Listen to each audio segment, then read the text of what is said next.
Okay, we are back again. If you only knew what Randall and I have been through to bring this video to you, I think you would, I think you'd find it interesting, but we've decided to not take you through that. It's not a drag along. We're going to instead focus on teaching you what we discovered about fasting. It's amazing that the way that we do it, he studies, I study, we share our notes, and then we come and talk about it. And what we came up with in our own separate studies was very similar in this one new area that I had not really known before. I think I can speak from him. It wasn't as clear for him either, which we're going to cover in the second half, the 40-minute longer segment. We're going to do a 20-minute short segment now about some of the fundamentals of fasting. We are going to take a look at the clock to make sure we keep to 20 minutes. My name is Sean Summercamp, and I'm with Randall Alexander.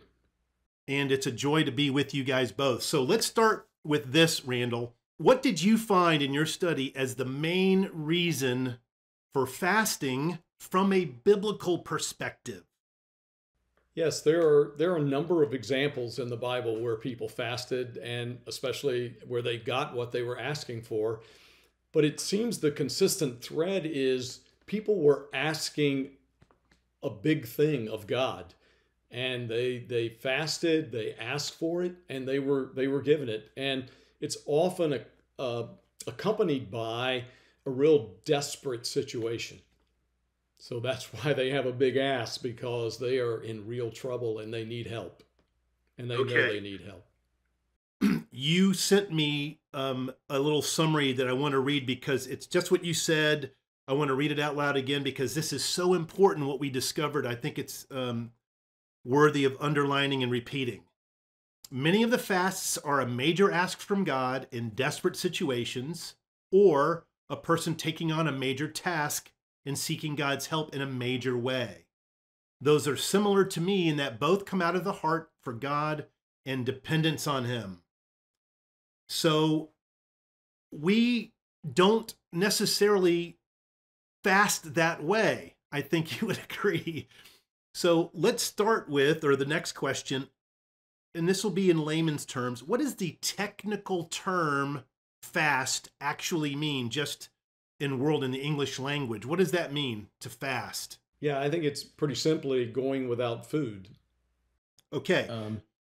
And then what we do when we sleep at night for 6, 7, 8 hours, whatever it is, and then we wake up in the morning and eat, that is breaking the fast. Okay. Now, is not eating synonymous with biblical fasting? Well, I think biblical fasting, when you look at it, it's more than just not eating. There's a purpose to it. There's an effect that it has on you.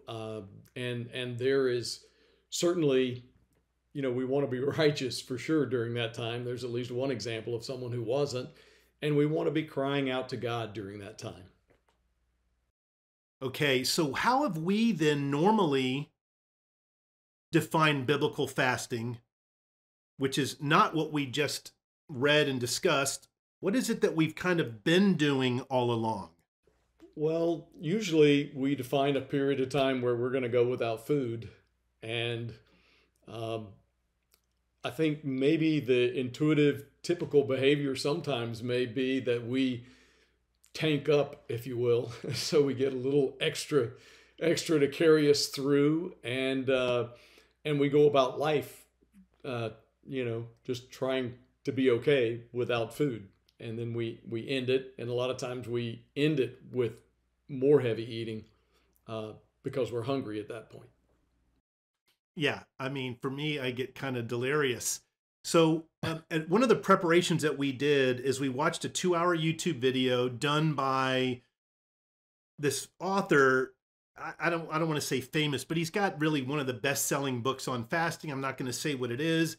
And he was being interviewed by this other religious YouTuber. And that YouTuber is a very well-known Christian podcaster. And you and I took a bunch of notes on this video. I thought, hey, this will kind of help us, go in some good directions that maybe we wouldn't have thought of on their own, but neither one of us had that experience. So there are elements of fasting that I think we used to think that we don't any longer, that were captured in that video. And I'd like you, if you would, explain what was the main downside of the direction they took in that video.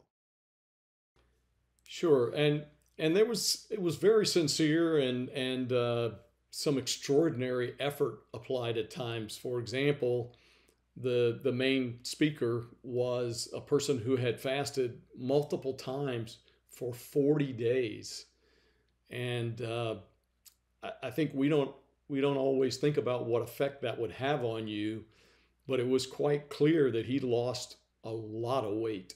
Um, he, as a pretty average sized person, he lost 60 pounds.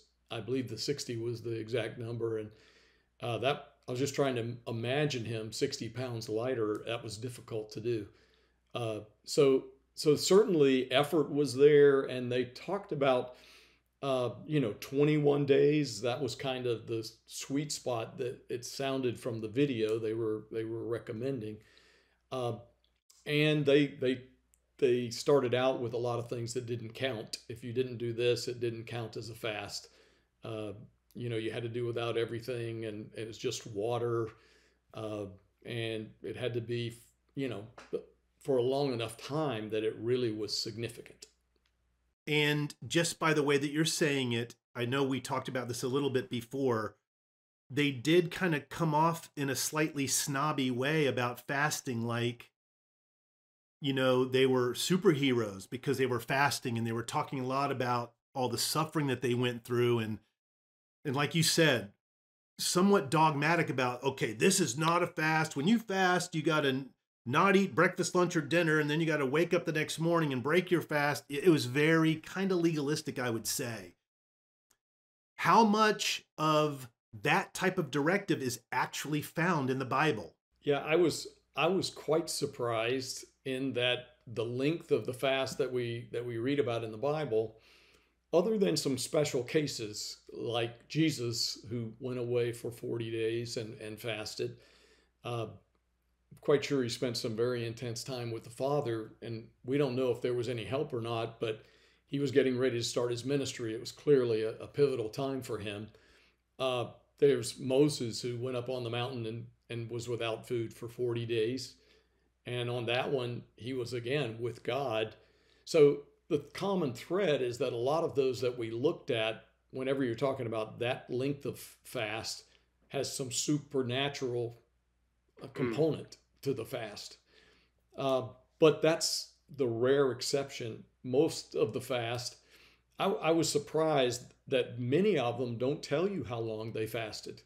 It doesn't specify the time. And my thought I had when I read that is that he didn't want us to become legalistic about the length of our fast. And so, it seems pretty there, and they're even fast just until evening. Some of the first fast and some of the very meaningful fast were just until evening. So they missed a couple of meals. And so I just didn't see that pull to do 21 days or, to go for longer times. It had the feel more of what the Pharisees were saying. I fast twice a week. So that's certainly how it felt to me. I think it's worth for us to stop and say, maybe definitively, one of the reasons why people fast, and the number one reason we should not fast. What would you say that is? The number one reason not to fast is to make an impression on other people. Uh, we don't want to, look like we're dying when we're fasting, or, I just need somebody to ask me, what's wrong? Oh, well, I'm fasting today.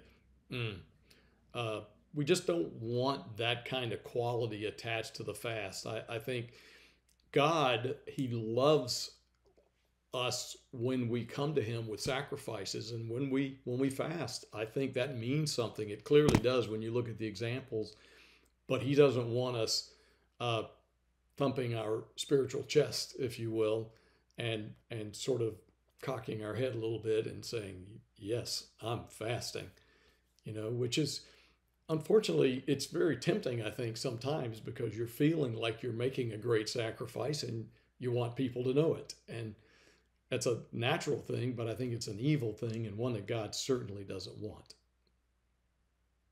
I can say from this study, it revealed to me that that was sometimes why I actually fasted, because I was either supposed to, or I wanted people to feel, to know that, hey, I am spiritual. I'm willing to deny myself. And now, as a result of what you and I have now talked about multiple times with this fasting, I realize, wow, I fasted for reasons that were literally not biblical reasons. Okay. What then, where did we get this idea that fasting should just be this everyday commonplace part of our life in Christ? Where did we get that from, do you think? I think that's a really good question. And I don't know for sure, but the way we conceive it, it almost feels more like what the Pharisee said when he was bragging about how spiritual he was and how grateful he was that he wasn't like the sinner that he was comparing himself to. Uh, he said, I fast twice a week. And I didn't find those time periods anywhere in there. Sometimes it just says they were fasting, and I guess it could have been, but they certainly didn't specify that they were fasting on a regular basis like that. And then there's this passage which we touched on off camera in Matthew 6. Can you cover that just very briefly, please? Yeah, so Jesus gives us some instructions about how to fast, and the thing that he tells us is he says when you fast, you need to not, go around looking looking like you're hungry and looking like you haven't eaten for days. He said, no, go ahead, put the oil in your hair, take care of your face, wash your face, look like you normally do. And so that's what he was recommending. And clearly, when he told the story about the guy who said he fasted twice, he said he didn't go home, he didn't go home righteous. He didn't go home, in a relationship with God. And the guy who just beat his chest and said, be merciful to me, a sinner, couldn't even look up. He said he did. So those are the ones I think of, the way he's responding to how we should be fasting. So would you agree? I don't want to put words in your mouth, so of course, feel free to disagree. But that Matthew 6, when Jesus says, when you fast, we've kind of taken that to mean, hey, Jesus is saying we're supposed to be fasting. And we've almost made it like, yeah, whenever we want, let's just go fast. And that's the way to draw closer to God. Would you agree that that's probably not the context of that Matthew 6 verse? Yeah, I don't, when you look at anytime someone says, when you do this, like we used to have a rule in the house,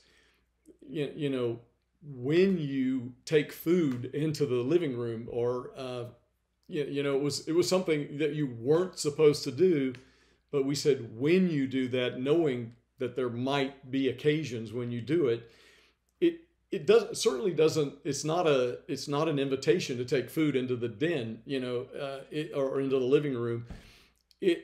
I think just by itself, that's not a great passage to show that we should be fasting a lot. And so there's a lot of cases where you see people fasting and other people not, and there's not accolades for the one who did and not for the other.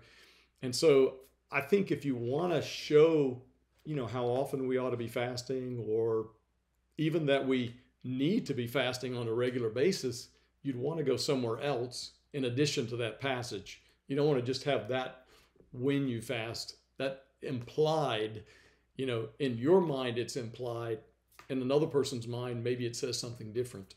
So you scratch the surface there of something that it's very interesting. But before I say that, I do agree.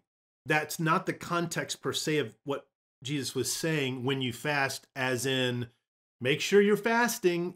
That's not really what that's saying or means. And I love your example when you bring food into the den doesn't necessarily mean make sure you're bringing food into the den or the living room. I said den as well. There was something that you mentioned in Colossians that I thought was really worthy of touching base on now about the abstinence from food and drink. I want to read this and then let's just briefly discuss it. We won't go too deep with it, but it's something that you discovered. You only revealed kind of last minute. It wasn't in either one of our studies, and it just opened my eyes to something. It's Colossians chapter 2, 16 through the end. I'll read it really quickly. Therefore, no one is to act as your judge in regard to food and drink, or in respect to a festival or a new moon or a Sabbath day, things which are only a shadow of what is to come. But the substance belongs to Christ. Take care that no one keeps defrauding you of your prize by delighting in humility in the worship of angels, taking his stand on visions he has seen, inflated without cause by his fleshly mind, and not holding firmly to the head, from whom the entire body, being supplied and held together by the joints and ligaments, grows with the growth which is from God. If you have died with Christ to the elementary principles of this world, why, as if you were living in the world, do you submit yourself to decrees such as do not handle, do not taste, do not touch, which all refer to things destined to perish with use, in accordance with the commandments and teachings of men? These are matters which do have the appearance of wisdom in self-made religion and humility and severe treatment of the body, but are of no value against fleshly indulgence. That's the NASB version. You might have, if you're listening, heard it slightly differently. Tell me your take on that and what you kind of shared with me that I kind of had an aha moment when you did, please. Well, sometimes when we talk about things that are great sacrifices or things that we want to do to please God, we can want to have somebody with us or say, you need to be doing this too. And that's not to say you can't do a corporate fast, which we'll talk about later, but obligating someone else to fast when they're not really feeling that's something they need to do or want to do or could do, I think can be detrimental. And he's saying you shouldn't let anyone judge you by food and drink. And I think certainly fasting is in there too. If you're a person, who meets one of those definitions, maybe you even shouldn't fast. That we shouldn't make fasting something that we try to obligate people to do. Again, like I said, I think there's a time for a corporate fast. I think that's different, but that's another matter, which we'll talk about in just a second. But would you say you can be a follower of Christ and not fast at all? I believe you could be a follower of Christ and not fast. I don't think you lose your soul because you don't fast. But having said that, I think there are situations in our life where we are in danger and we can lose our spiritual life when we need to fast and we don't. And it's for that reason, I think, that we could lose our soul because we didn't fast. It was a terrific need in our life and we just didn't do anything to prepare for it. I totally 100% agree. Thank you for sharing it like that. So we're going to wrap up this segment with this. There is this concept, the phrase corporate fast is not in the Bible, but now many, many years later, 2024 years, we use this term corporate fast. What does that mean and what is it in the Bible? Yeah, it almost sounds like it's a business and you got a business fasting or something, but it just means it's a group of people who are fasting, multiple people who are fasting. And it could be a subset, could be a whole church, it could be a whole nation of churches. But it just means that a lot of people feel a common need and they're fasting together for that need. Yeah, and I think even like Saul's army, he called his army to fast, which we know his son broke that fast, quote unquote, illegally by dipping the tip of his spear in honey and then tasting it and his eyes lit up. So what's a famous corporate fast in the Bible? Let's say your favorite one, a corporate fast. My favorite one is Esther. She was in a very desperate situation. Haman had a plot to annihilate the Jews, and he was just going to get rid of all of them and kill them all. And Mordecai asked Esther to intervene. She was the queen, And so she said, you know that I'm the queen, but if I go and he doesn't like what I have to say, he could have me killed.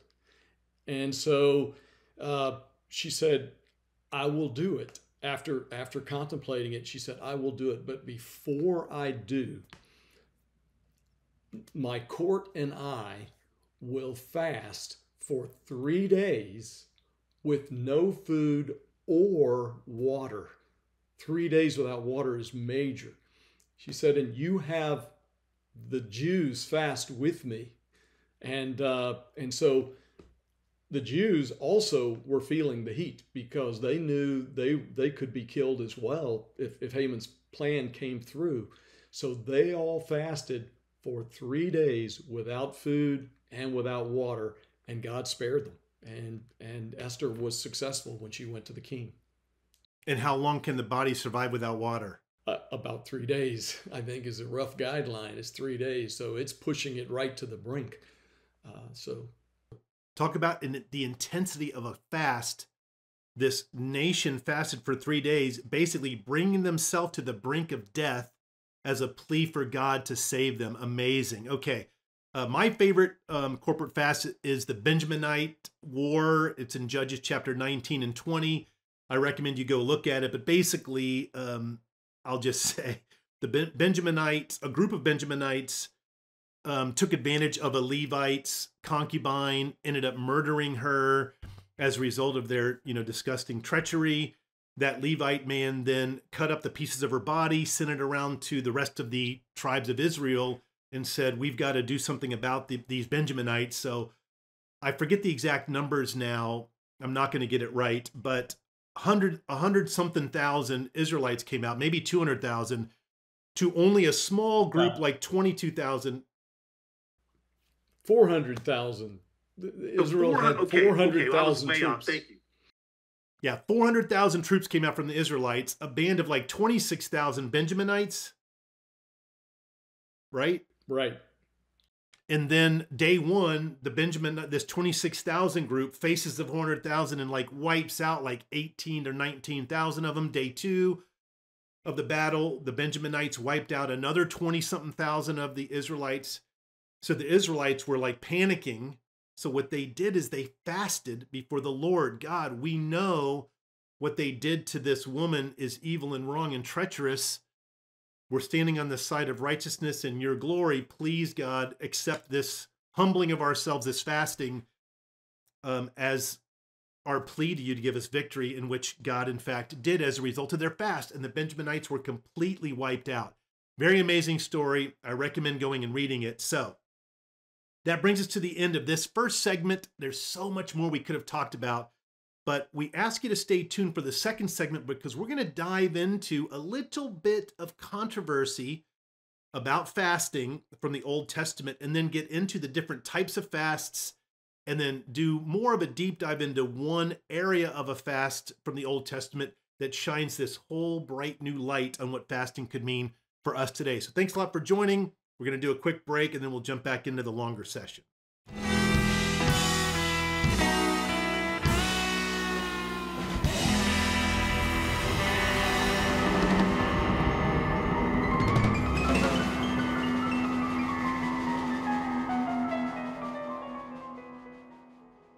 Okay, we're back for this longer section. We're going to kind of dive right into what I loosely say is controversy.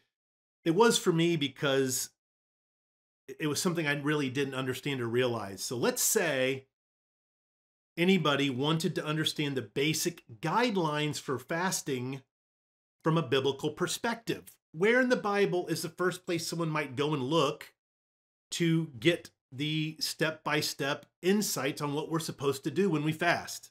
Your questions always have a slight turn, and I would always go as I did and try to look at all the passages on fasting, and other than knowing what fast means and going without food, and in the case of Esther going without water, I mean there's not a lot of instructions that I'm aware of.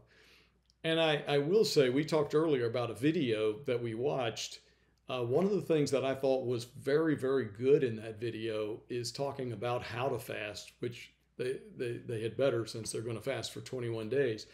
But, contrary to the way a lot of people intuitively do it by tanking up and being able to carry through with what you've got in your body, they recommended that you ramp down. And so you cut down on how much you're eating, and then go through the fast and then ramp back up. Don't have a major feast before and after. And we thought if we were going to talk about fasting, we wanted to do a fast, and we did, and I did that. I was amazed at how much easier it was, because when you eat a lot of food, your body thinks, oh boy, we're in good times. I'm expecting more, and it makes you really hungry, and it makes your stomach do all kinds of things. Whereas if you just sort of ramp down, your body's just like, okay, no, not as much of a problem. So I thought that was really good insight about how to fast. I'd never seen that. I've never seen that in the Bible anywhere about how to do the fasting. And nor have I. It just blows my mind that I thought, where is specific instruction about how to fast? I couldn't call to mind anything. So I thought, oh, you know what? I bet it's going to be in the books of the law, also known as the Pentateuch, the 5 books of Moses. So when I did my word search, I was kind of excited. Where is it at in Leviticus? Where is it at in Numbers or Deuteronomy? And sure enough, the word fast does not appear in the 5 books of Moses. That blew my mind. There is only one translation today that does use the word fast in the 5 books of Moses, and that's in the Message Bible, where that one word fast is found is in Leviticus 16, 1 through 34, Leviticus 23, 26 through 32. Both places talk about which law, do you know? Or which day? Day of Atonement. Yeah, the Day of Atonement. So when you look at that verse of describing the Day of Atonement, Leviticus 16, Leviticus 23, you get to this one little verse that talks about humble yourselves before the Lord. Well, the NIV says deny yourself. NASB says humble yourself. King James says afflict your souls. ESV says afflict yourselves. New English Translation, humble yourselves. New Living Translation, deny yourselves. Practice self-denial, etc. So I went and found those words in the original Hebrew, and it literally, ana nefesh, literally means, not that I'm a Jewish scholar, I'm not by any stretch, but it means to humble your soul. That is where people have come to believe that the Day of Atonement is supposed to be a day of fasting. What does the Day of Atonement actually describe? What is it? Well, it's for the Jews, it was the procedures that they went through to have their sins. They use the word forgiven, but we learn in Hebrews that they really kind of rolling them ahead to the following year, and it was dependent on Christ to actually forgive them. But the Day of Atonement is that once a year day when they go through the sacrifices and so forth to have their sins removed. Yeah, it is literally the one day when the high priest offered a corporate sacrifice for everybody. So in the description of the Day of Atonement, from what you remember, what does it mostly describe not to do during that day? Sure, it says that you're not to work is the primary thing that I remember. So you're gonna take time to think about what's happening and what's going on, and really focus on God during that day and what He's doing for you to remove your sins. Yeah, exactly. It's very uncanny for me that all the descriptions of the Day of Atonement are about not working, a Sabbath rest for that whole day. It doesn't matter when. For me, I won't get into, well, 7th month, 10th day. Okay, I can't hold off from saying it, but there is only one place in the Leviticus 23 passage that sort of describes okay, maybe you can humble yourself and you're also not supposed to work. So it almost seems like they are two separate things in the Leviticus 23 passage. But I wanted to understand, why then did anybody say that meant fasting? Because if I came to you and I said, hey, Randall, what does it mean for you to humble yourself before the Lord? What would you say? I'd probably be thinking of prayer. Yeah, getting on our knees, a humble posture, focusing only on Him, having a reverent heart, choosing a humble posture, so to speak. But I've never, ever thought of it as fasting. So I'm like, so when did this idea of humble yourself on the Day of Atonement come to mean fasting? What I discovered, it was in the Mishnah, written 300 AD during the time of Rome. I'm not going to read it now, but if you want to look it up yourself, you can type into Google Mishnah Yoma 8:1, and you can read through what the rabbis, the Pharisees, really described as what it meant to afflict themselves. Going without food was one piece of it. Going without water was a piece of it, but they added a bunch of kind of other things, which I tend to believe is kind of what they did in Jesus's time, and he kind of preached against that. Do you have a thought on this one way or the other? Well, it's, when you're looking for when did fasting begin, certainly this could have been it. There was also another fast, though, that happened, 2 days of fasting in the Esther. When Esther was saved, they established a yearly time that they would remember that, and I think it's called the Purim, Purim. And as they commemorated that, they had a 2-day fast that they were doing every year. So that idea of fasting on a yearly basis, did come about. I noticed even in the NIV in Leviticus, it has a footnote that says and fasting. So it's interesting that it's there. I don't. To me, it doesn't. I'm kind of a doesn't matter kind of person. I think, early on, especially when they were coming out of Egypt, they didn't always have enough to eat, and I don't know when, food became common enough that they were able to choose when they would eat and when they wouldn't eat, and so perhaps that, and kind of it was rewritten kind of into the law, that it sounds like it was after the fact that they then said, well, the best way we can humble ourselves is to not eat. And it sort of became part of it. But again, I think we can put too much into that or maybe too little. I don't know. But I don't think that's, to me, it doesn't affect my salvation that much one way or the other. And how I fast and when I fast, I don't think would be affected by that either. So. Okay, I love that example. Thank you. That's very clear. I know it's just speculation, but what a great concept to consider. Food insecurity was very common back then, so much so that God made manna fall from the sky in order to feed them, and yet they still complained about it. So that could explain why there was nothing about fasting in the books of the law. When is the first time fasting was sort of officially mentioned in the Old Testament? In my search, and again, I didn't get into the Hebrew or the Greek. I just looked up fast in the NIV, and the first instance I saw was Judges 20. And again, you've talked about that one. I think the numbers were that's my thing is numbers, but 400,000, and they actually prayed to God about should we go up against Benjamin, and he said yes, go up. And so their 400,000 rode in, and 22,000 were killed, and that they were literally weeping about, we asked God, and he told us to go, and so they said, God, should we go? And he said, yes, go. So God went up, and when they went the second time, They lost another 18,000. So now they've lost 40,000 men, 10% of the troops they had to this, 26,000 Benjaminites.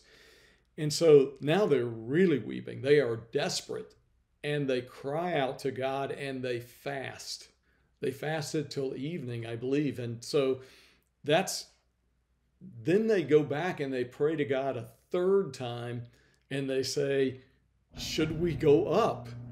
And he says, go up and I will give you the victory.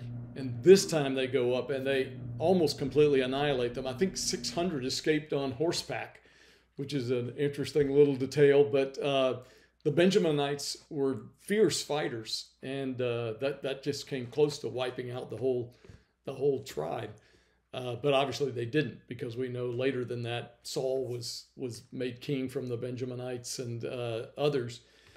But it was a fast out of desperation. They were not able to defeat them, even though they knew the Benjaminites were evil and needed to be taken care of. And I think there's maybe a message for us in our life today too, in that, sometimes we pray and we think we feel that God's on our side and God wants us to do this, and we go do it, and it's a terrible failure. We're like, what happened? I got advice. I talked to people. I read. I just felt strongly that's what I needed to do. And so you go at it again, and he says yes, and you do it. And another failure. And you're like, oh, this can't be. It just can't be. I mean, God, if he were with me, I would not have failed.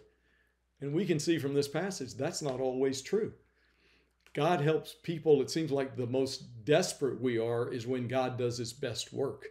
And when they were really desperate and fasted and humbled themselves, then they knew when they went back in the last time that God gave them the battle. Yeah. And I think that's a great lesson for us. Yeah, I agree. Thank you for adding a little more color to that story. So we don't really see fasting mentioned until Judges.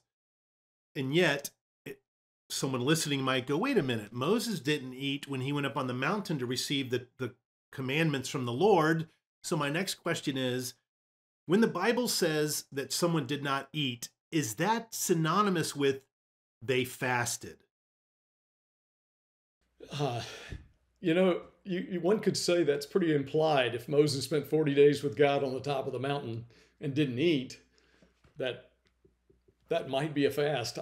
But again, there's just nothing there. And so I don't know if it's that he didn't want us trying to mimic that feat or what, but it doesn't seem like it's a command by example to me, because we've never gotten our chance to go to the mountaintop with God.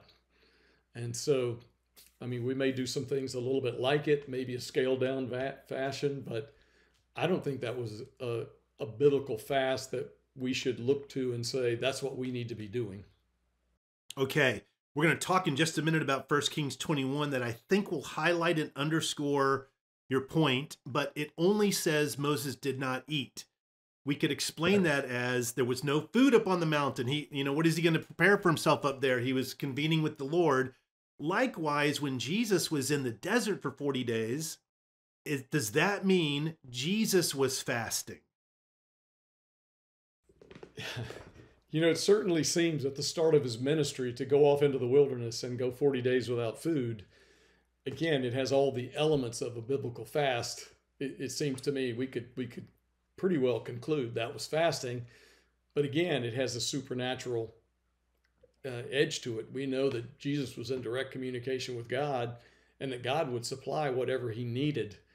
But we don't know if that came in nutrients or some kind of insulation against what going without food does to you. We don't know.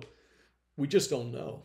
So let's talk now about 1 Kings 21. I know you know about it. You and I have talked about it, but it's very representative of fasting in a very unique way. So if you would, just high level, give a very high level overview of the whole story end to end, please.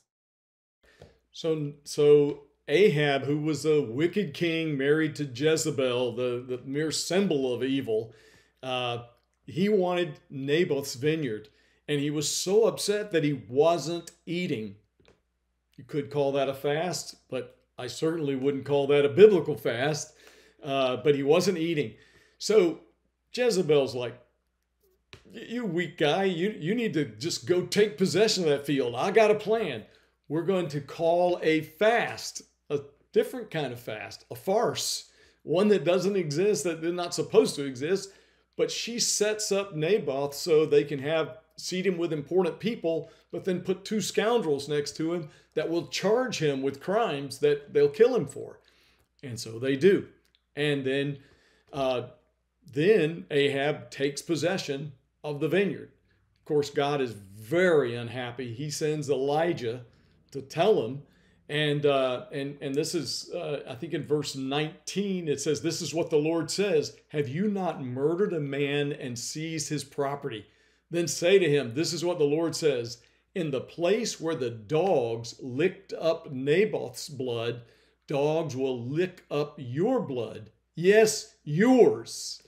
And Ahab said to Elijah, "So you have found me, my enemy." Yeah, I found you. And it goes on to talk about what's going to happen. But the unique thing about this is that Ahab, the evil king, repents and he fasts. And this is a biblical fast. And sackcloth and ashes. He's very sorry. He comes to God, says, I'm really done wrong. And God spares his life. He said, the destruction will not come during your reign, but during the reign of your children. And so it's amazing that God listened to this man because he fasted with a pure heart. He did a biblical fast out of desperation, and God heard it and saved his life. 3 fasts, and the first one was just a guy being unhappy, certainly not a biblical fast. The second one was a total farce, which was for evil.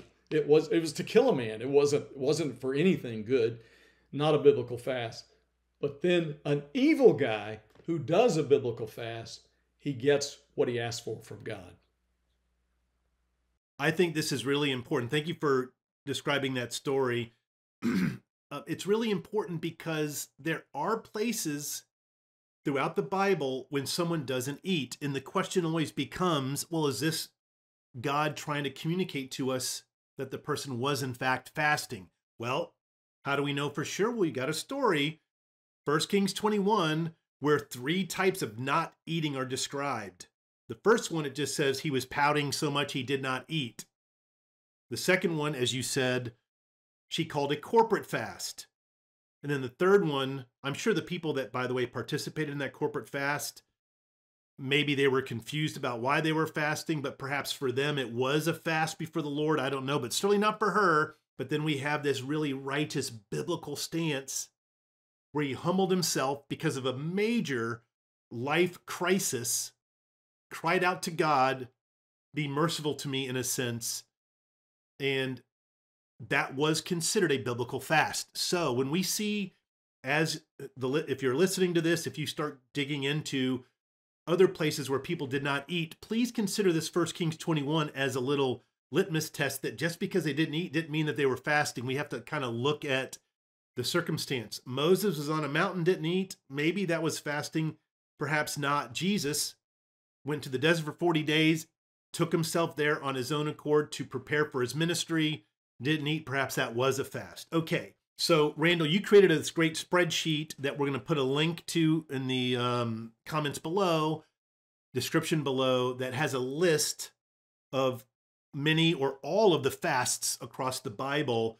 And there is a very interesting fact that you've brought up to me recently that is contained in that list. What is that very interesting fact? You just shared it off camera a little bit ago. Yeah, so out of the, it's about 26 different fasts. 4 were bad ones, so I'm not going to mention those. And some of these were just general things. So out of the 24 fasts, 12 of them has no mention of how long it was, how long they fasted. So very big deal there, because going back to that Colossians 2 passage we read earlier in the first half, There's a reason why fasting is mentioned and not specified. This should give us freedom, the freedom in Christ, as we think about fasting for ourselves. So thank you for sharing that. Now, if you would, oh, actually, I'm going to do this part. I'm going to go over very briefly the different lengths of fasts that you can kind of look up on your own if you're listening to this to just kind of understand it. But as Randall pointed out, there are some fasts that are just fasting until evening. But generally, there was a 1-day fast. That's the Judges 20, which we mentioned quite a bit earlier. The 3-day fast, which we mentioned Esther is one, but it looks like Saul probably fasted also for 3 days in his conversion. Why would we consider that an actual fast, Randall? Well, God had humbled him already by striking him blind, and he allowed him to sort of marinate in that for 3 days, which is almost the definition of humbling yourself before God. And he wasn't eating. We know that. So it has all the components of a biblical fast. Did he have access to food, do we think? What would you say about that? I think he had access to food. They would have taken care of him, but he didn't want to eat. He was focused on himself, what he'd been doing wrong, and how wrong he'd been about Jesus. Awesome. I agree with that because we know he was traveling to Damascus, probably in his caravan, and very likely had a bunch of food, and he chose not to eat. This is a major event for his life. Then we have a 7-day fast, which that's the death of Saul and his sons. So the nation fasted for 7 days because of this massive transition, grievous time that Saul's body had been displayed in a very humiliating way. And these mighty men went to go get his body. Now, tell me, before I give the number, what do people normally think of when they think of the fast in the book of Daniel? So they think about the test. It's like the 10 days when he didn't eat the rich food and the other people did, and they compared their health after that length of time. I thought, was it 10 days? That's what I'm remembering, but that could be wrong. It was 10 days. It's just the beginning when he was captured, and then, hey, we're not going to eat all this choice fatty food. We're going to eat just vegetables, so to speak. But that is actually not the fast in Daniel. What is the fast in Daniel? Do you remember? I remember what I have written here, that Daniel was praying, confessing his sins and the Jews' sins, and petitioning to God about the 70 years captivity.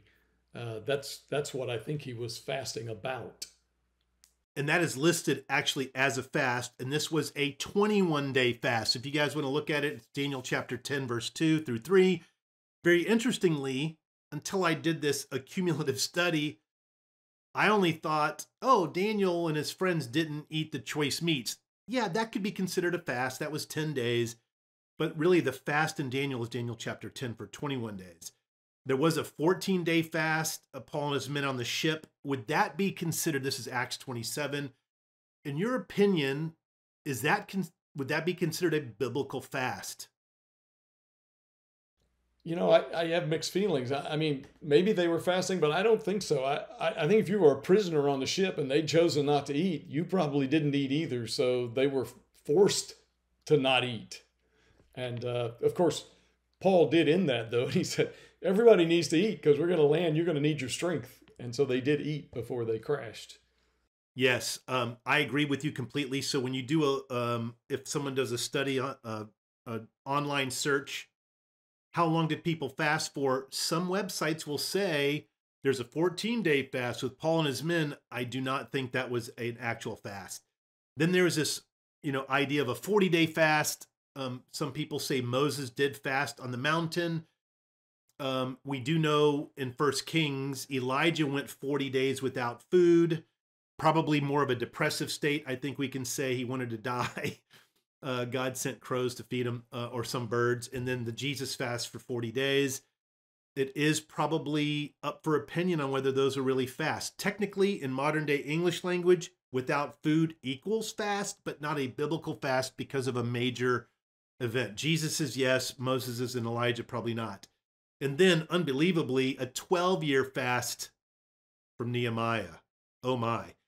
Okay, so to close off our time here, if you were to instruct somebody how they could, on their own, come to a decision about what fasting meant to develop a conviction for it themselves, what advice would you give? Well, I think I would take the list and go through and read all the context about those and read about the fasting that was done and the results that happened. I found it very convicting. Rather than being tempted to shy away from fasting, which I hope nobody's gotten that impression from this, but I realize we're saying a lot on that particular side.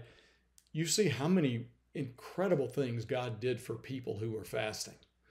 And we know that there are going to be times in our life, critical junctures, when we need to fast. And if we miss that, we allow Satan to really come in and hit us when we're weak. And I think fasting is a huge tool that we have to beg God to, in a desperate way, go to him for help and get it when we need it. Thank you for saying that. I do want to underscore what you just said. We are not saying don't fast by any stretch. And I love going through the list of all the places where fasts are written about in the story, because there is no direction on how to fast. There is none. It doesn't exist. Jesus in Matthew 6 saying, when you fast, is not a directive to fast. So reading through all the places that there is fasting is really the best place to start. And because each of us in our walk with God are in different stages of life, different understanding, different, wisdom or insights, there are possibly nuances that you, the reader, the listener, if you go and read those, will discover as you read them and go, wow, and it will really move your heart. I can tell you, I'm embarrassed to say I went through a very difficult time recently, and it did not even dawn on me to fast. But now, because of what you and I have done together and Jesse kind of asking us to do this video, my whole perspective on, when I'm going through a terribly difficult time, I am going to fast.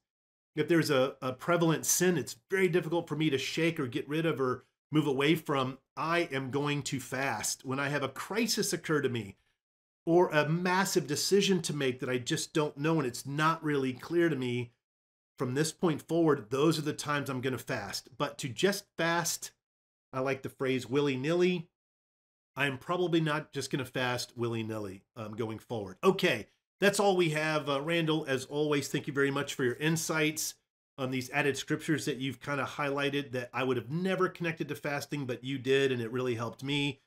For those of you who are listening, we do value your feedback, so please write in the comments below what you want us to expound on, critical feedback to maybe improve or do better. And then if you see us in the fellowship and you have questions, we are wide open to those. You could never ask us enough questions. Thank you all for listening. I hope you have a great day. We'll catch you next time.